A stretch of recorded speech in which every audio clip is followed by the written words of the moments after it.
शादी की पहली रात को ही पत्नी बोली कि मैं किसी और की अमानत हूं, तू मुझे छूना भी मत। तो ये सुनकर पति के पैरों के नीचे से जमीन खिसक गई। वो पत्नी को ऐसे देख रहा था जैसे कोई अजूबा हो। पति बोला कि मजाक मत करो यार, मैं इतने बड़े कलेजे वाला भी नहीं हूं। वो गंभीरता के साथ बोली कि मजाक नहीं कर रही।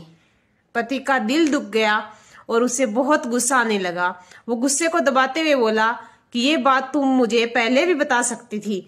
तो वो बोली कैसे बता सकती थी, 1 महीने तो हमारी सगाई रही थी और इसी बीच हमारी कभी बात ही नहीं हुई। पति पागलों की तरह उसे देखते हुए बोला कि क्यों झूठ बोल रही है, इस 1 महीने में हमारी कम से कम 10 बार बात हुई थी। वो बोली नहीं, पापा ने मुझे सगाई के बाद फोन को छूने भी नहीं दिया। जिससे आपकी बात होती थी वो जरूर मेरी छोटी बहन होगी। इतना बड़ा धोखा, पति का सर चकराने लगा। वो बोला कि जब देखने गया था तब बता सकती थी, वरमाला डाल रहा था तब बता सकती थी, कम से कम फेरों के वक्त तो बता ही सकती थी। वो बोली डर गई थी मैं, कैसे बताती मैं आपको। ओहो, तुम डरी डरी सी थी क्या? मुझे तो लगा तुम मासूम हो बहुत, तुम तो नागिन हो नागिन, खुशियां डस ली तुमने मेरी। वो तक काफी देर तक इधर उधर चक्कर काटते रहा और फिर बोला कि जितनी देर मेरे घर में रहोगी मेरी टेंशन बढ़ती ही जाएगी। अपने आशिक को बुलाओ और निकलो यहाँ से। वो मासूम होकर बोली कि कैसे बुलाऊं, वो तो विदेश गया हुआ है कमाने के लिए, 1 साल बाद आएगा। पति बोला ठीक है, फिर मैं तुम्हारे बाप को फोन करता हूँ, बोलूंगा ले जाओ इस गंदगी को यहाँ से। वो पति के पैरों में गिरकर बोली कि ऐसा मत करो प्लीज, मेरा बाप मुझे रास्ते में ही कहीं ठिकाने लगा देगा। उसने फोन को बेड पर फेंक कर नीचे बैठ गया और बोला अच्छा खासा मैं कमा रहा था, सुंदर भी हूं, मुझे तो तुमसे भी अच्छी लड़की मिल जाती, फिर तुम क्यों आई मेरी जिंदगी को तबाह करने के लिए। तो ये कैसा आशिक है तुम्हारा, तुम्हारी जिंदगी दाव पर लगी है और विदेश में छुपा हुआ बैठा है। वो बोली उसने कर्जा लेकर वीजा बनवाया था, अगर वो बीच में आ गया तो उसका कर्जा उतार नहीं पाएगा, इसलिए वो 1 साल बाद कमा कर ही आ पाएगा। पति बोला तो तुम मुझसे क्या चाहती हो, 1 साल तक क्या मैं तुम्हें घर में बिठा कर ही रखूं, तुम्हारा सुरक्षा गार्ड कर तुम्हारी रखवाली करते रहूं, मैं लोगों को क्या बोलूंगा। दिन गुजर गए, फिर पत्नी कुछ दिनों बाद पीहर चली गई। पीहर जाने पर पत्नी को मौका मिला और उसने अपने आशिक को फोन लगाया और फोन लगाकर कहा कि तुम जल्दी आ जाओ, तुम्हारे आते ही मेरा पति मुझे तुम्हारे हवाले कर देगा। आशिक बोला कि पागल हूं क्या जो किसी का झूठा खाऊं मैं। प्रेमिका बोली कहना क्या चाहते हो।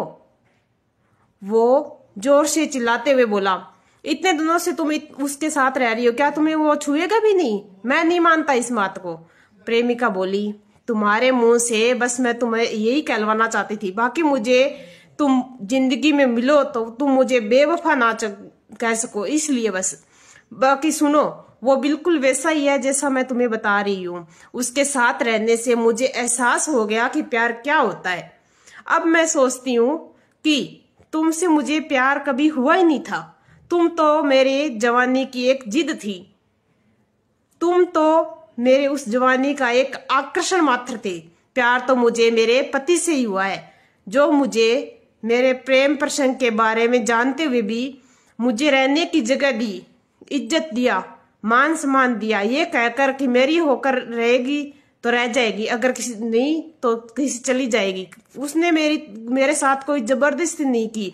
वो ये जानता है कि जिस दिन मैं चली जाऊंगी उसकी इज्जत की नीलामी हो जाएगी। फिर भी उसने मुझे आज तक किसी नफरत नहीं की। अच्छा किया जो तूने मेरे को बता दिया, अब मैं अपने तन मन धन से अपने पति की हो सकूंगी।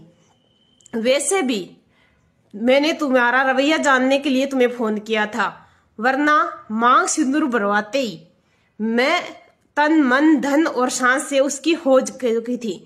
मैं किसी बंधन में बन चुकी थी, तो उसका विरोध करने के लिए ना तो मेरा दिल गवाह है और ना ही ससुराल से भागने की इच्छा हुई।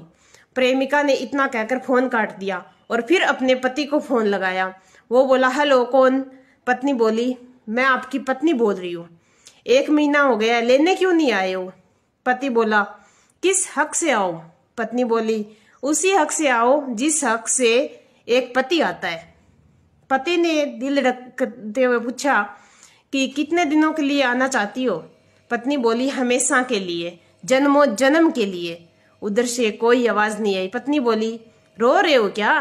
पति बोला, हाँ, तुमने मुझे बहुत रुलाया है। पत्नी भी रो पड़ी, बोली, माफ कर दो। उधर से आवाज आई, तैयार हो जाओ, मैं आधे घंटे में आ रहा हूं। फिर पति बिना नहाए बिना कुछ धोए बस जिस हाल में था उसी हाल में ससुराल पहुंच गया और भागकर सीधे पत्नी में कमरे में पहुंचा। दामाद को भागते हुए देखकर ससुर भी पीछे पीछे भागा। जब दोनों को गले लगते हुए देखा तो ससुर के पांव थम गए। वो वापस आकर बोले कि अपनी पत्नी से कि बेटी की विदा करने की तैयारी करो, आज ही उसकी असली विदाई होगी। अगर आपकी इस कहानी ने जरा सा भी दिल छुआ है तो शेयर जरूर कर देना और कमेंट करके जरूर बताना कि आपको ये कहानी कैसी लगी।